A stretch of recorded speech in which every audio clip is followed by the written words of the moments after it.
Hello, and welcome back to the Crime Folio.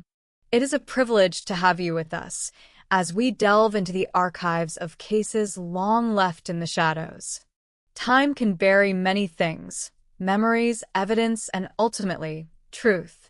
But sometimes, an echo from the past can break through the silence. In this installment of the Cold Case Files, we examine a 40-year-old letter discovered by chance.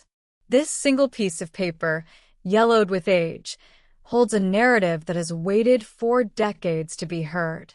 Could its words finally bring clarity to a long unsolved mystery? Case 1. The Wallet's 40-Year Secret. The end of a life is often a quiet affair, marked by the somber duty of sorting through the artifacts of a person's existence.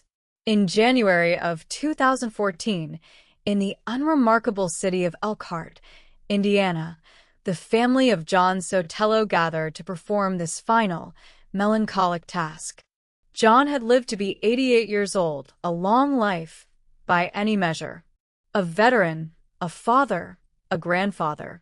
To those who knew him in his later years, he was a quiet man, his past seemingly settled and accounted for. As his children and grandchildren sifted through boxes of photographs, old documents, and personal effects, they were piecing together the final chapter of a familiar story. But a story can have a secret epilogue, one hidden in plain sight, waiting for the right moment to be read. The discovery was not dramatic. It was found in an object that is, perhaps, the most intimate of a man's possessions, his wallet. It was an old leather wallet, worn soft by decades of use.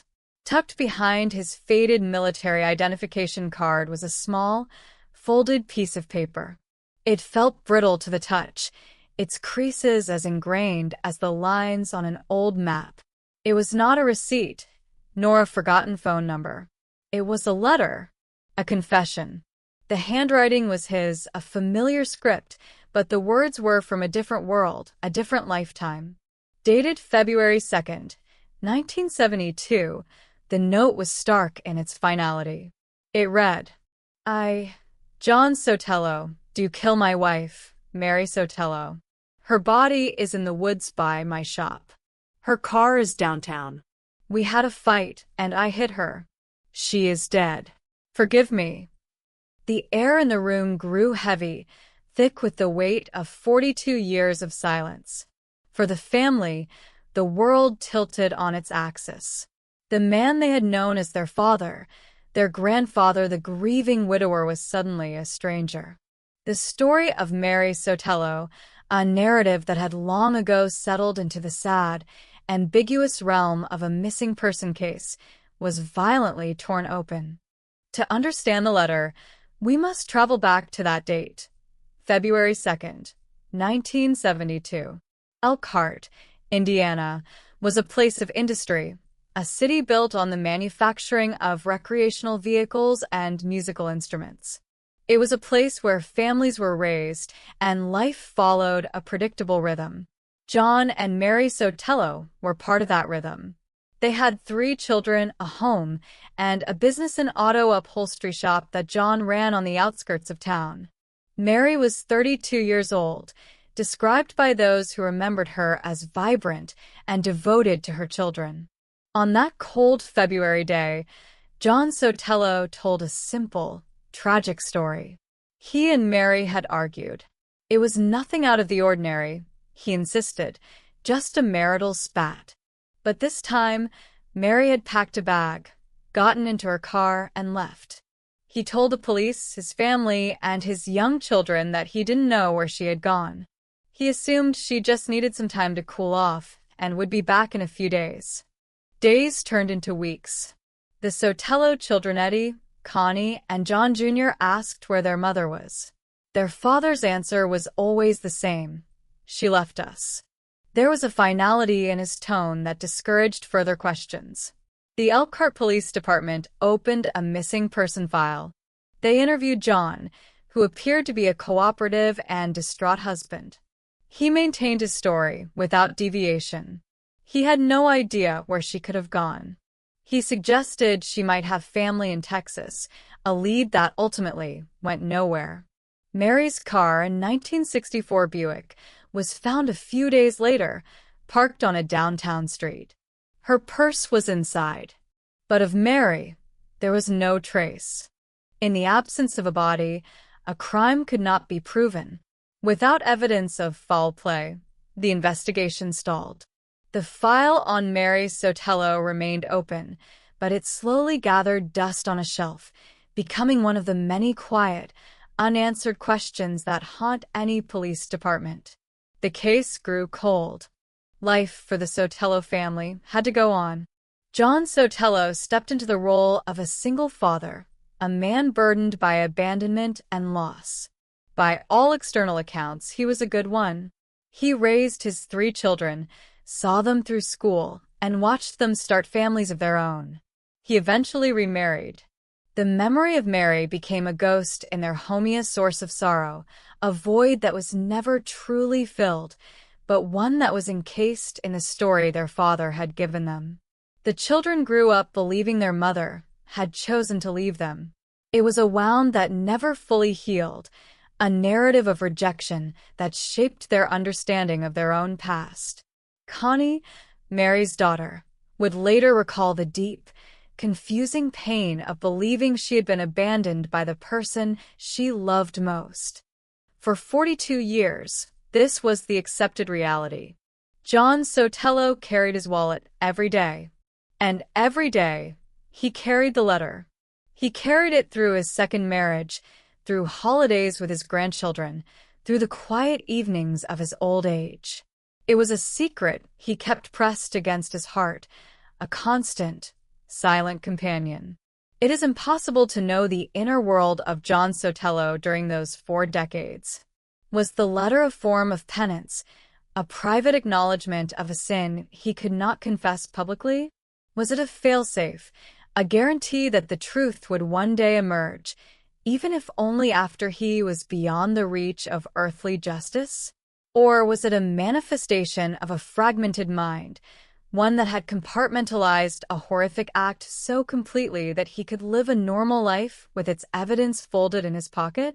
The psychology is as chilling as the act itself. He lived a double life not in action, but in memory. Back in a room in 2014, the family was faced with an impossible choice.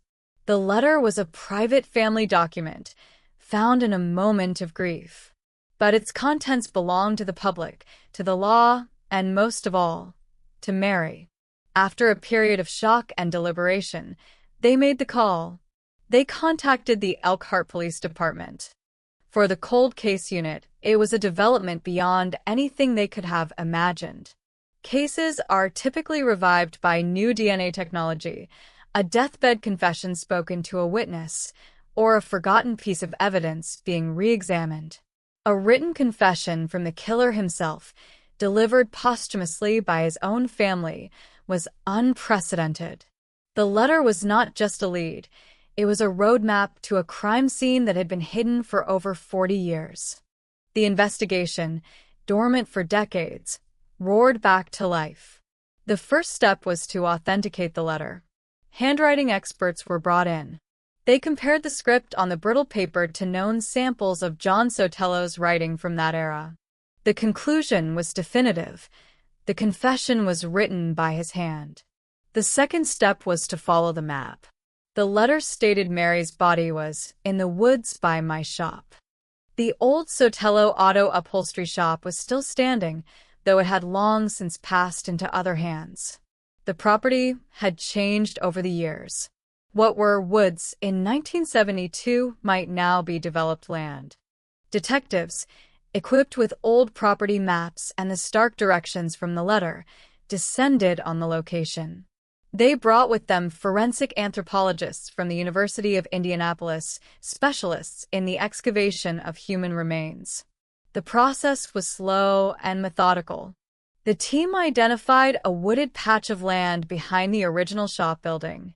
It was a small, unassuming area, overgrown with brush and trees that had had 4 decades to mature. The search began. Using ground-penetrating radar and careful, painstaking excavation, they began to peel back the layers of earth and time. For days, the search yielded nothing. It was possible the letter was a final, cruel deception. It was possible the landscape had changed so much that the location was lost forever. But the team persisted, driven by the belief that the letter was John's final, true statement. And then they found it. A member of the team uncovered a bone. Then another. They were unmistakably human. The excavation now proceeded with the precision of an archaeological dig. A shallow grave was slowly unearthed. Inside were the skeletal remains of a woman. With the bones, they found remnants of clothing and a small, gold-ringed rosary. Mary Sotelo had been a devout Catholic. The family confirmed the rosary was hers. The remains were transported to the university for analysis. The forensic team worked to piece together the story the bones had to tell. They confirmed the remains were of a female, of a height and age consistent with Mary Sotelo at the time of her disappearance.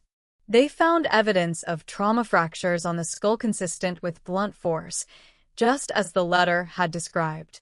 "I hit her," John had written. The simple phrase belied the violence of the act. To provide a final, irrefutable confirmation, DNA was extracted from the bones and compared to samples provided by Mary's children. It was a match. After 42 years, Mary Sotelo had been found. She had been there all along, less than 100 yards from where her husband went to work every day after he killed her.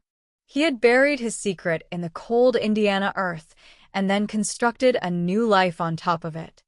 The case was officially closed. The cause of death was ruled a homicide. The perpetrator was John Sotelo. Justice in a legal sense could not be served. John Sotelo had escaped prosecution by outliving the secret. But another form of justice, a justice for memory and for truth, had been delivered. For the Sotelo children, the discovery brought a maelstrom of conflicting emotions. There was relief, a profound sense of closure in finally knowing what had happened to their mother. Her memory could be properly honored. She could be given a formal burial. But this relief was intertwined with an immense and complicated grief. The father who had raised them, the man they had loved and relied upon, was also the man who had violently stolen their mother from them and then lied about it for the rest of his life. Every shared memory was now cast in a new, sinister light. Was his sadness over the years genuine grief for his wife, or was it the weight of his own guilt? Eddie Sotelo, Mary's son, spoke of the strange peace that came with the truth. "The big mystery is over," he said. "We don't have to wonder anymore." The narrative of abandonment that had haunted them for their entire lives was replaced by a more terrible, but more concrete, truth. Their mother had not left them. She had been taken from them. The story of John and Mary Sotelo is a chilling meditation on the nature of secrets. It demonstrates that the truth, no matter how deeply buried, has a strange persistence. It can lie dormant, sealed in a wallet or interred in the soil, but it does not decay. In this case, it was carried by the killer himself, a ticking time bomb of conscience or contingency, waiting for his own death to detonate. The 40-year-old letter was more than just a confession. It was a testament to the fact that a story is never truly over until every word has been read. It reminds us that behind the quiet facades of ordinary lives, there can lie extraordinary darkness, waiting patiently for a final, posthumous revelation. Case 2. A Killer's Penance. Where the secret of John Sotelo was a private burden, unearthed only by the finality of death, some confessions are not meant to remain silent. They are acts of volition, a desperate casting off of a weight that has grown too heavy to bear. They are not found. They are sent. Such a confession is not a posthumous echo but a living voice, breaking through decades of silence, with an urgency that is both terrifying and profound. Our story now moves from the quiet intimacy of a family's discovery to the public forum of a small-town newspaper and a letter that was not an artifact of the past, but a deliberate message to the present. The year is 2009. The place is Price, Utah, a city nestled in a basin of the high desert, its identity forged in the coal mines that honeycomb the surrounding canyons. In the office of the Sun Advocate, the local newspaper, the rhythm of the day is predictable. The mail arrives, as it always does, a collection of press releases, subscription renewals, and letters to the editor. But on a particular day in August, one envelope stood out. It was addressed simply to the newspaper, with a postmark from outside the state. There was no return address. Inside was a single-page letter, handwritten in a script that seemed both deliberate and unsteady. It was not a complaint about a local ordinance or praise for a high school sports team. It was a ghost story, told by the ghost himself. The letter began without preamble. "I'm the one who killed Loretta Jones back in 1970. For the staff at the paper, the name was a piece of local history, a dark chapter in the town's collective memory. For the Price City Police Department, it was the name on one of their oldest, coldest cases. The letter was a bombshell, a voice from a 39-year-old crime scene. It was a killer's penance, a narrative of guilt that had finally, explosively, sought the light. To understand the letter's impact, we must return to its origin point, July 30th, 1970. Price, Utah was then, as it is now, a community where roots run deep and secrets are hard to keep. Loretta Jones was 23 years old, a young woman navigating the complexities of life as a single mother. She had a 4-year-old daughter named Heidi, a small apartment, and a job. She was described as kind and a little shy, a person trying to build a life for herself and her child. In a town of just a few thousand people, a person like Loretta was not anonymous. She was a neighbor, a friend, a familiar face. On that Thursday evening, a friend stopped by Loretta's apartment to check on her. The door was unlocked. The scene inside was one of unimaginable horror. Loretta Jones was dead on the floor of her living room. She had been sexually assaulted and stabbed 17 times. The violence of the act was a brutal anomaly in the quiet town, a violation that sent a shockwave through the entire community. But the most chilling detail was discovered in the adjacent bedroom. 4-year-old Heidi was there, physically unharmed, but alone in the apartment with her mother's body for what investigators believed had been several hours. The child was too young to articulate what she might have seen or heard, but the trauma of that discovery would become the silent, defining event of her life. The investigation began immediately. The Price City Police Department, alongside the Carbon County Sheriff's Office, threw every available resource at the case. The crime scene was processed with the best methods available in 1970, which were rudimentary by today's standards. Fingerprints were lifted, and evidence was collected, but the forensic tools that define modern criminology DNA analysis, for instance, were the stuff of science fiction. The investigation relied on traditional police work, interviews, alibis, and instinct. Suspects were identified. There was Loretta's ex-husband, with whom she had a contentious relationship. There were other men she knew, acquaintances from the periphery of her life. One of them was a 25-year-old local man named Thomas Edward Egley. He was known to law enforcement for minor offenses, a troubled young man who had been in and out of jail. He, like others, was questioned. He denied any involvement, and with no physical evidence to link him or anyone else to the crime, the police had nothing to hold him on. Days turned into weeks, weeks into months. The leads dried up. The initial fury of the investigation slowed to a frustrating crawl, and then, eventually, it stopped. The file on the murder of Loretta Jones remained open, but it was moved from the active desk to the cold case cabinet. In the small town of Price, the murder became a lingering scar. It was a story told in hushed tones, a cautionary tale, a mystery that everyone knew but no one could solve. The question of who killed Loretta Jones hung over the community for years, an unanswered accusation. For Loretta's family, particularly for her daughter Heidi, the silence was a suffocating presence.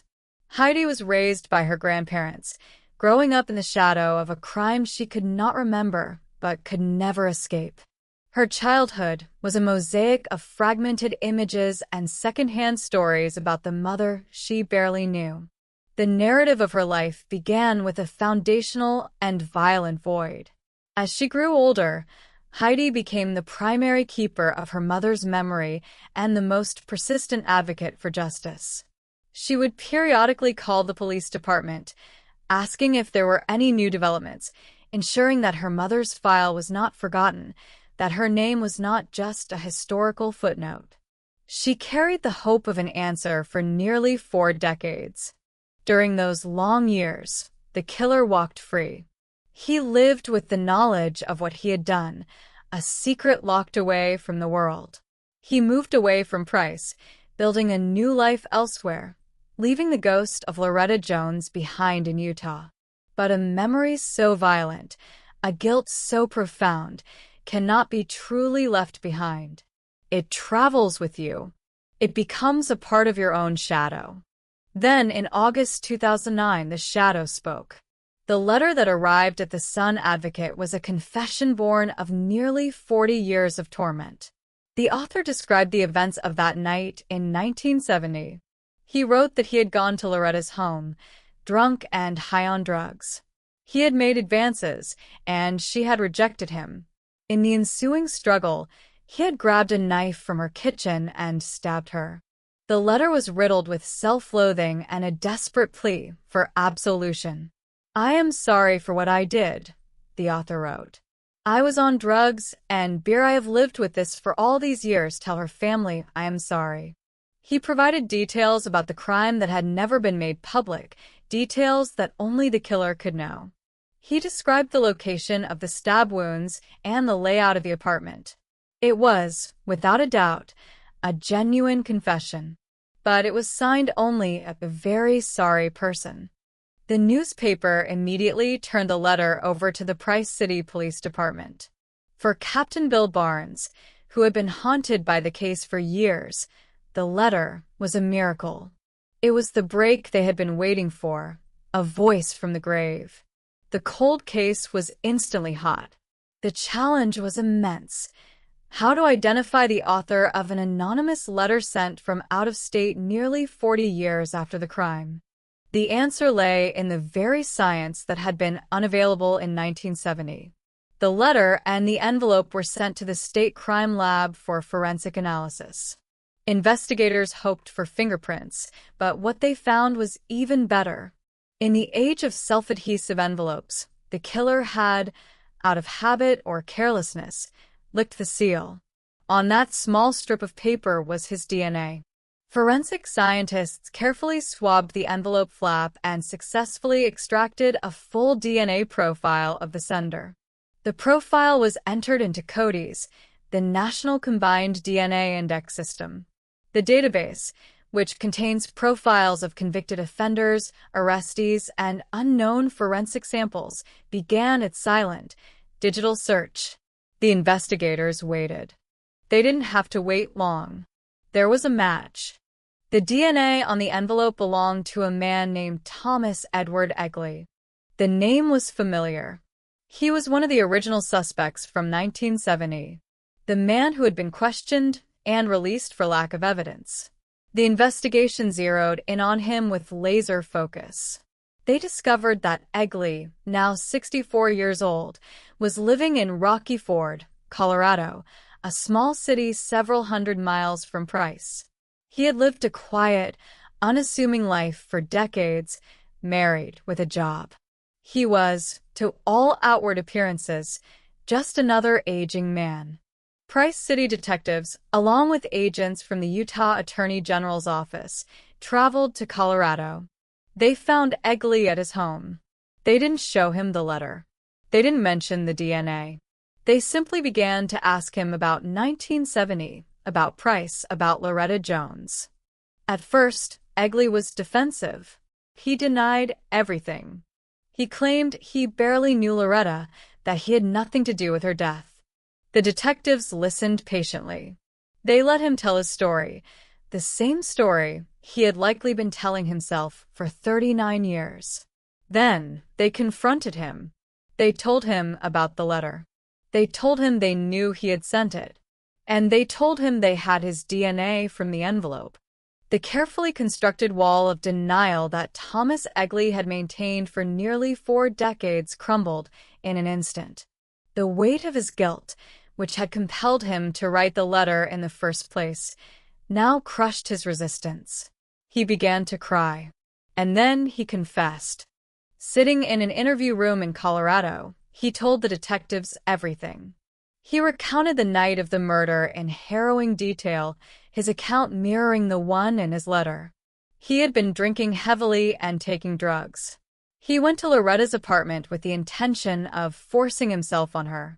When she fought back, he became enraged. He went to the kitchen, grabbed a steak knife, and attacked her. He described the panic and horror that followed, how he had fled the apartment, leaving a scene of carnage and a traumatized child behind. He told them about the guilt. He said it had been his constant companion, relentless tormentor for 39 years. He couldn't sleep. He couldn't escape the memory of what he had done. He had tried to move on, to build a life, but the crime was always there. He said he finally wrote the letter because he couldn't carry the secret anymore.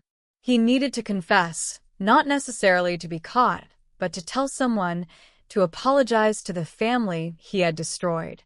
It was a desperate act of a man trying to cleanse his own soul. Thomas Egley was arrested and extradited back to Utah to face justice. In 2010, he pleaded guilty to the murder of Loretta Jones. At his sentencing, he turned to face Loretta's family, including her daughter, Heidi. "I'm sorry," he said, his voice choked with emotion. "I know that's not enough." For Heidi, the moment was the culmination of a lifetime of waiting. The monster that had haunted her past now had a name, a face, and a confession. The abstract evil that had taken her mother had been reduced to a weeping, broken old man. It was not closure, perhaps, but it was an answer. It was the end of the mystery. The court sentenced Egley to 10 years to life in prison. He would die behind bars in 2018. The case of Loretta Jones, solved by a killer's own hand, stands as a powerful testament to the corrosive nature of guilt. Unlike a secret buried with the dead, a living conscience can be an inescapable prison. Thomas Egley's letter was not just evidence. It was a surrender. It was the final, desperate act of a man who discovered that the only thing more terrifying than being caught was the prospect of getting away with it forever. He sought not to escape justice, but to finally submit to it, hoping for a penance that could quiet the ghosts of his own making. Case 3. The Unholy Confession. The confessions we have examined thus far were born of secular guilt, products of a conscience answerable to the self or to society. They were written on paper, sealed in wallets or envelopes. But there is another kind of confession, one that exists in a space between the human and the divine, a secret whispered into a silence presumed to be absolute. It is a confession shielded by centuries of sacrament and dogma. When this sacred seal is broken, not by law but by the unbearable weight of the secret itself, the truth that emerges carries the force of a revelation. Our story now moves to a time and place where faith held immense power, and to a letter that was never a single document, but a tapestry of testimony woven over 50 years, detailing a confession made in the one place it was meant to be buried forever, the sanctity of the church. The year is 1960. The city is McAllen, Texas, a community in the Rio Grande Valley where life was deeply interwoven with the traditions of the Catholic faith. Holy Week was a time of profound observance, a period of reflection culminating in the solemnity of Easter. It was during this sacred time that a light in the community was extinguished. The light was a 25-year-old woman named Irene Garza. Irene was not merely a citizen of McAllen, she was one of its brightest stars. A former Miss All South Texas sweetheart and a homecoming queen, her beauty was celebrated, but it was her character that left a lasting impression. She was a dedicated second-grade teacher at Thigpen Elementary, beloved by her students and colleagues. She was deeply devout, a regular parishioner at the Sacred Heart Catholic Church. Her piety was not for show, it was the core of her being. Irene was the kind of person who seemed protected by her own goodness, a figure of grace and promise. On the evening of Saturday, April 16th, the day before Easter, Irene told her parents she was going to confession at Sacred Heart. It was a normal, routine act for her, especially during Holy Week. She drove the family car the short distance to the church. She was never seen alive again.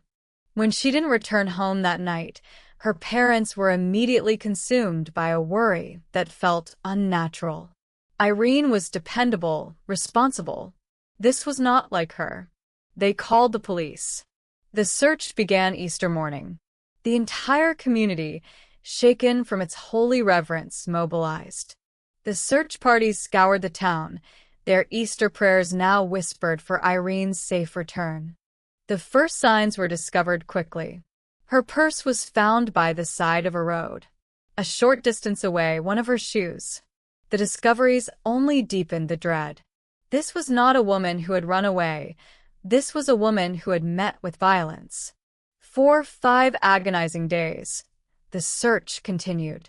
Then, on April 21st, a searcher looking in an irrigation canal on the outskirts of town found her body floating in the murky water. The autopsy revealed a brutal truth that shattered the community's sense of peace. Irene Garza had been beaten, sexually assaulted, and ultimately, she had been suffocated. The cause of death was asphyxiation. The grace-filled teacher, the pious daughter, had been murdered. A wave of fear and outrage swept through McAllen. Who could commit such a monstrous act, especially during the holiest week of the Christian calendar? The investigation, led by the McAllen Police Department and the Texas Rangers, immediately focused on the last place she was known to be alive, Sacred Heart Church. And the last person known to have seen her, the priest who heard her confession. That priest was not the church's regular pastor. He was a 27-year-old visiting priest from San Antonio named John Bernard Fite. Fite was an outsider, a temporary figure in the community. When questioned, his story seemed inconsistent. He initially denied hearing Irene's confession, then later admitted it. He appeared nervous, evasive. Investigators noticed fresh, parallel scratches on the backs of his hands, which he attributed to a mishap with his glasses. His timeline of the evening was vague. He submitted to a lie detector test, which police at the time said indicated deception. A crucial piece of physical evidence also surfaced. A portable photo slide viewer, belonging to Fite and stored in the church rectory's attic, was found at the scene where Irene's purse was discovered. Fite claimed it must have been stolen from the church, but suspicion against him mounted. He was the prime and essentially the only suspect. The city of McAllen watched, waiting for an arrest. And then nothing happened. The investigation stalled. The immense institutional power of the Catholic Church in 1960s South Texas was a silent, formidable force. To accuse a priest of such a heinous crime was almost unthinkable, an attack on the institution itself. It was in this environment of deference and influence that the truth was not lost, but deliberately suppressed. Behind the scenes, within the cloistered walls of the church, John Fight had already confessed. Not to the police, but to his superiors. Shortly after Irene's body was found, a distraught and agitated Fight was sent to a different monastery. There, he spoke with another priest, Father Joseph O'Brien. Fight admitted that he had attacked Irene. He told O'Brien how he had taken her from the confessional to the rectory, assaulted her, and then bound her and put her in a bathtub. When he returned later and found her still making noise, he placed a plastic bag over her head to silence her. He confessed to murder. Father O'Brien, horrified, reported the confession up the church's chain of command. The response was not to call the police. The response was to handle it internally. The priority was to protect the reputation of the church from a devastating scandal. Instead of being turned over to the authorities, John Fight was moved. He was transferred from parish to parish, from state to state, a ghost hidden in plain sight by the very institution he had so profoundly betrayed. The criminal investigation, starved of this crucial confession and facing an uncooperative church, withered. The case of Irene Garza went cold. For the Garza family, the cold case was a raw, open wound that refused to heal. They knew who was responsible. The community whispered his name, but there was no justice. They lived for decades with the agonizing knowledge that their daughter's killer was a priest, protected by his collar. They wrote letters to the Pope, to bishops, to anyone they thought might listen, pleading for the church to release the information it held. Their pleas were met with silence. Time passed. John Fight left the priesthood in the early 1970s, got married, had a family, and built a career helping to train priests.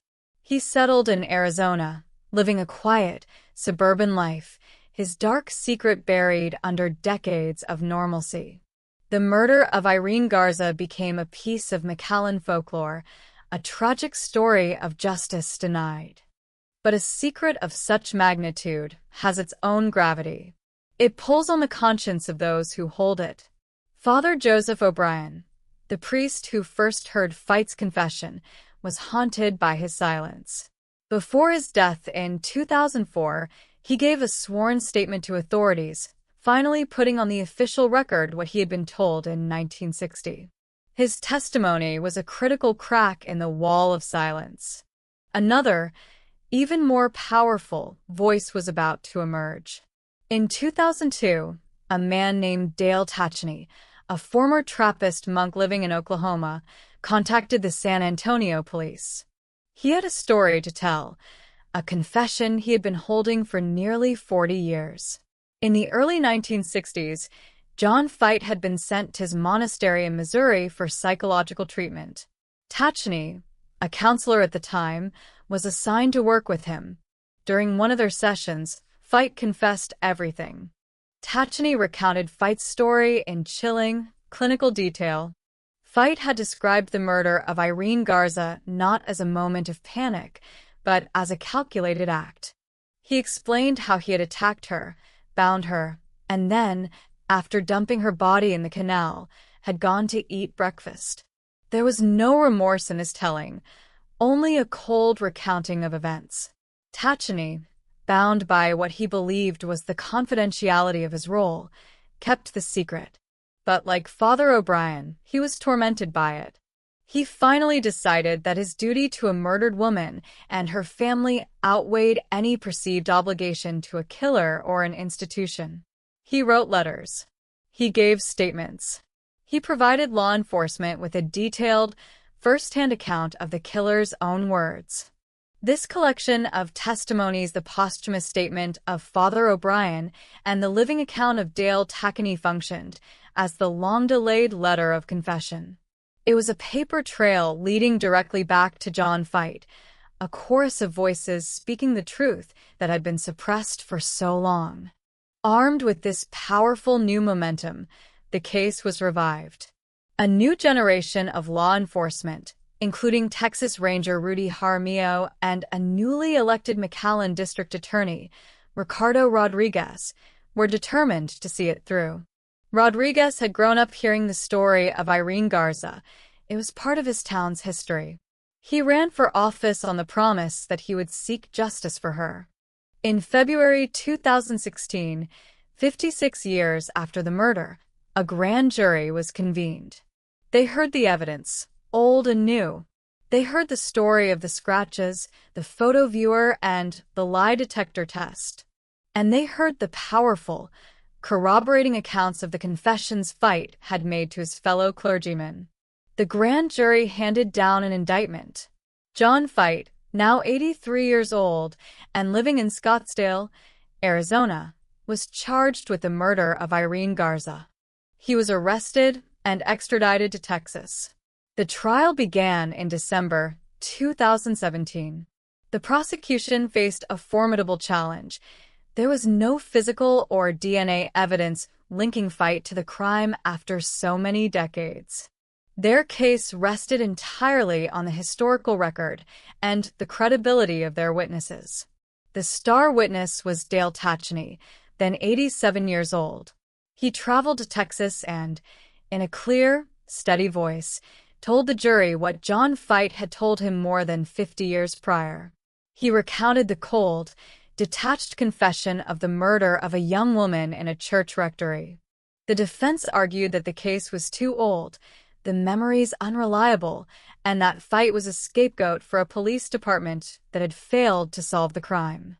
John Fite himself, appearing old and frail in court, leaning on a walker, maintained his innocence. But the prosecution painted a damning picture of a predator who used his position of trust to commit a horrific crime, and of an institution that had conspired to hide him from justice. After days of testimony, the jury deliberated for just over 6 hours. They returned with a verdict: guilty. A quiet gasp of relief and vindication went through the courtroom. Members of Irene Garza's family, some of whom had been fighting for this day their entire adult lives, wept. The verdict was not just a conviction of one man, it was a judgment on a half-century of silence and obstruction. John Fite was sentenced to life in prison. He showed no emotion as the sentence was read. He died in custody in 2020, taking the final, absolute truth of his motivations with him. The case of Irene Garza is a haunting chronicle of the battle between power and truth. It demonstrates that justice, even when delayed for generations, can ultimately prevail. It was not a single letter, but a series of courageous statements, the final testaments of men of God who chose their conscience over their institution, that finally brought the unholy confession out of the shadows and into the light of a courtroom. It is a somber reminder that the most sacred trusts, when broken, can lead to the most profound betrayals, and that the fight for a victim's memory can, and must, outlast the silence meant to erase it. Case 4. A Letter to the Widow. Our final account explores a confession born not from the killer's own guilt, nor from a sacrament broken by conscience. It comes from a different, more complicated place, from the periphery of the crime, from a witness bound for decades by fear.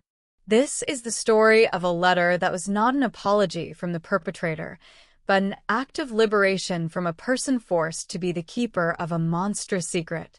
It is a letter addressed not to the law, but to the void of grief left behind, a message sent directly to the family of the victims, breaking a quarter-century of silence with a truth that had been held captive by terror. The story begins in the winter of 1985, in the small logging town of Montesano, Washington. It was a place where community ties were strong and violent crime was a rarity. Edward and Wilhelmina Morin, known to friends as Ed and Minnie, were pillars of this community. In their mid-60s, they had built a successful life together, owning the local Sterling White Ford dealership.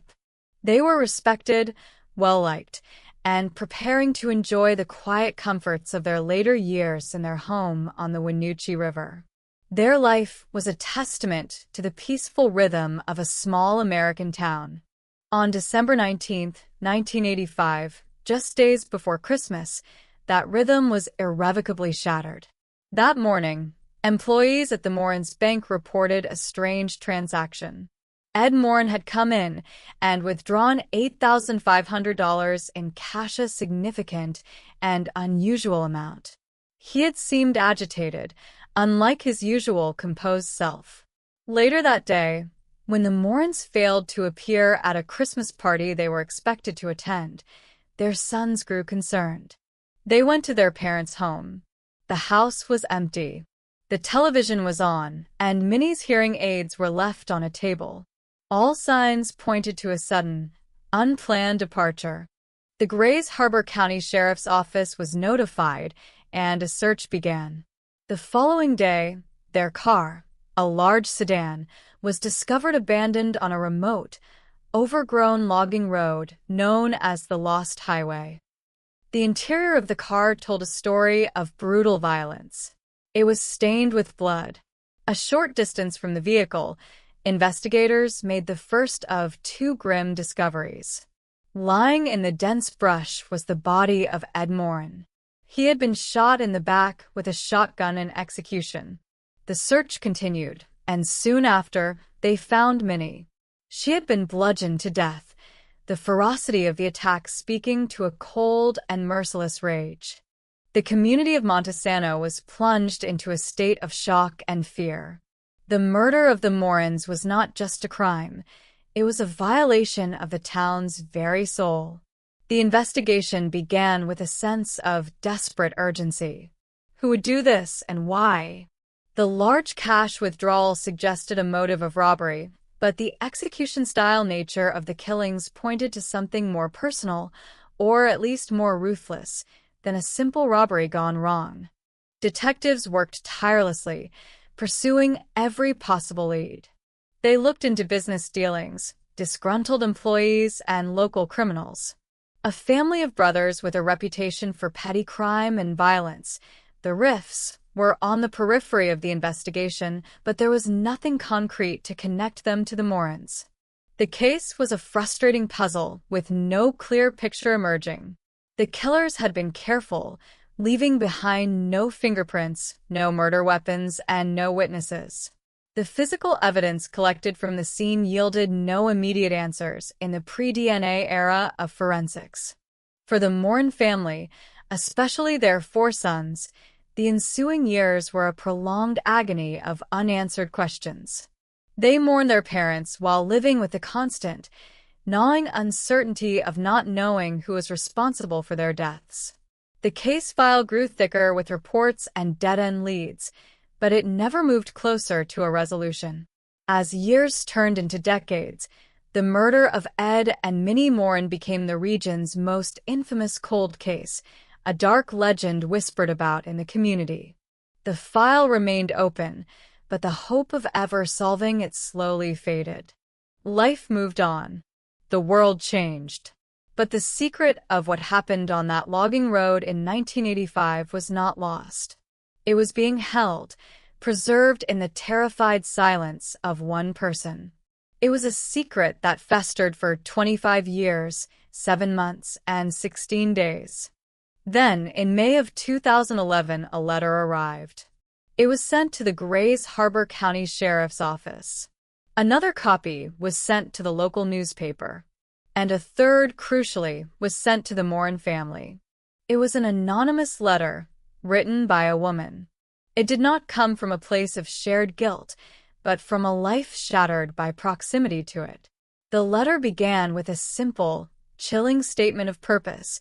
She was writing to reveal the truth about the murders of Ed and Minnie Morin. The author of the letter explained that on the night of December 19th, 1985, her then-boyfriend, a man named Rick Rife, had come home late. He was with his brother, John Rife. The two men were agitated, their clothes were stained with what she knew was blood, and they had a large sum of cash. She described her fear as Rick, in a state of panicked adrenaline, confessed to her what they had done. According to the letter, The Rife brothers had targeted the Morans for a robbery. They had abducted the couple from their home, forced them to withdraw the money from the bank, and then driven them out to the remote logging road. The plan, as far as there was one, was to rob them and leave them. But something went wrong. Ed Moran, the letter explained, had recognized one of the brothers. He had said something to the effect of, "I've seen you before. I know who you are." In that moment of recognition, the robbery turned into a double homicide. There could be no witnesses. John, the more volatile of the two brothers, allegedly shot Ed Moran. Rick then killed Minnie. The letter was a detailed, horrific account of the crime from the perspective of someone who had received the confession fresh from the killer's lips.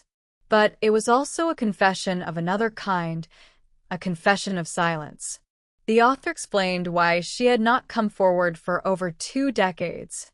Rick Rife, who she later married and then divorced, was a violent, abusive, and controlling man. She wrote that she had lived in constant fear for her life and the lives of her children. He had threatened her, telling her that if she ever spoke a word of what she knew, he would kill her. She believed him. Her silence was not complicity, it was survival. For 25 years, she had carried this knowledge like a poison.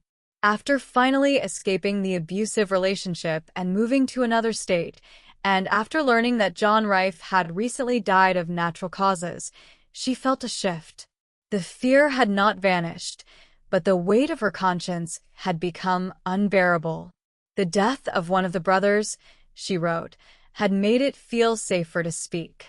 She felt a profound moral duty to the Moran family, to finally give them the truth they had been denied for so long. Her letter was an apology for her silence and a final, courageous indictment of the man who had imprisoned her with his secret. For the Grays Harbor County Sheriff's Office, the letter was the key that unlocked the coldest of cases. It was the Rosetta Stone that made sense of all the scattered pieces of information they had collected over the years. The Rife brothers had been on their radar in 1985, but with no evidence, they were just 2 names among many. Now, they were the centerpiece of the investigation. The first step was to find the author of the letter. Working with federal partners, they traced the letter back to a woman living in another state. Detectives traveled to meet her.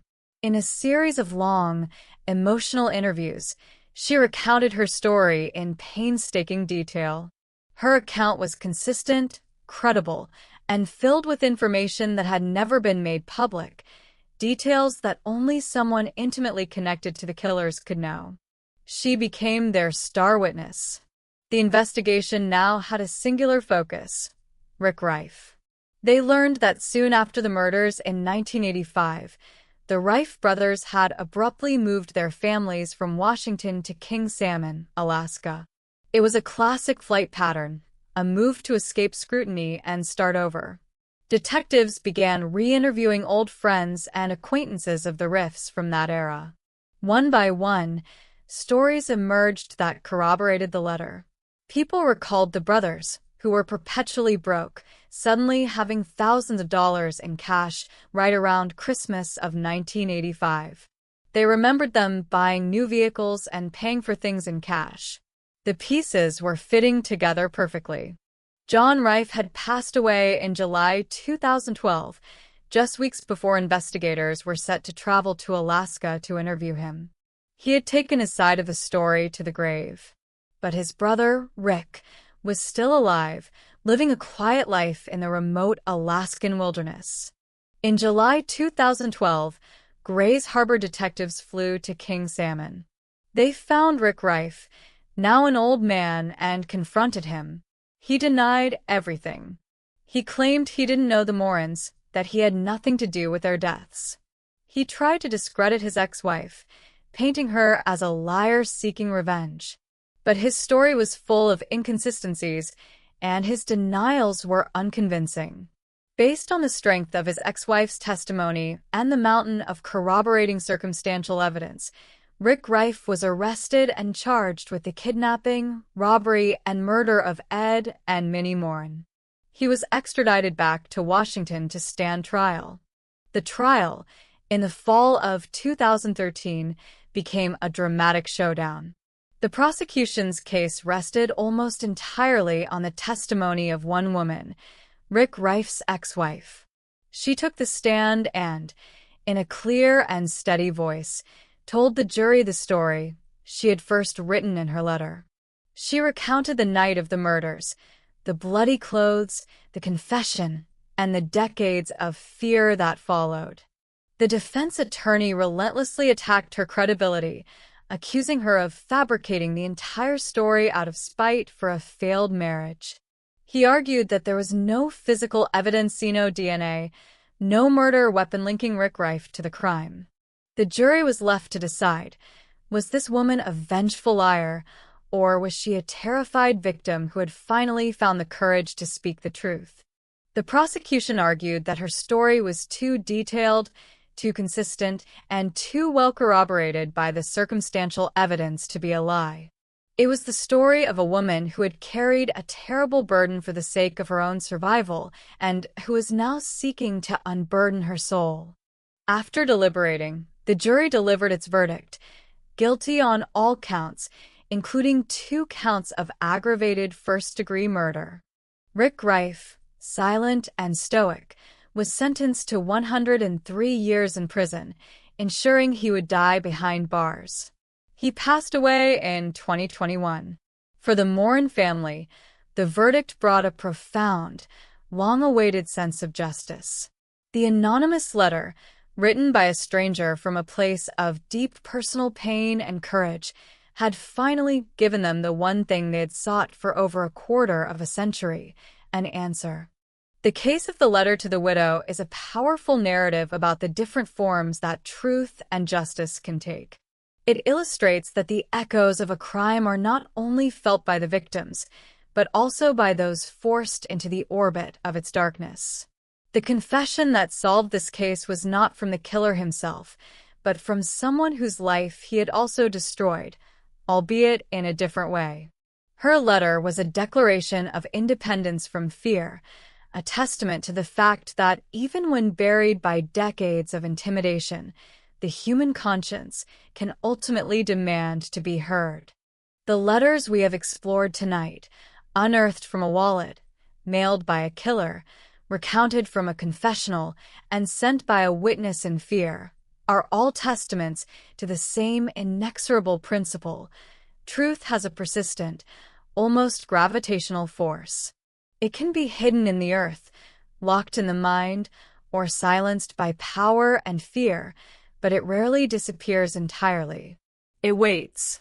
It waits for a life to end, for guilt to become unbearable, for a conscience to rebel. These stories remind us that behind every cold case file lies a human narrative, a silence waiting to be broken. Thank you for joining us at the Crime Folio. Sleep well.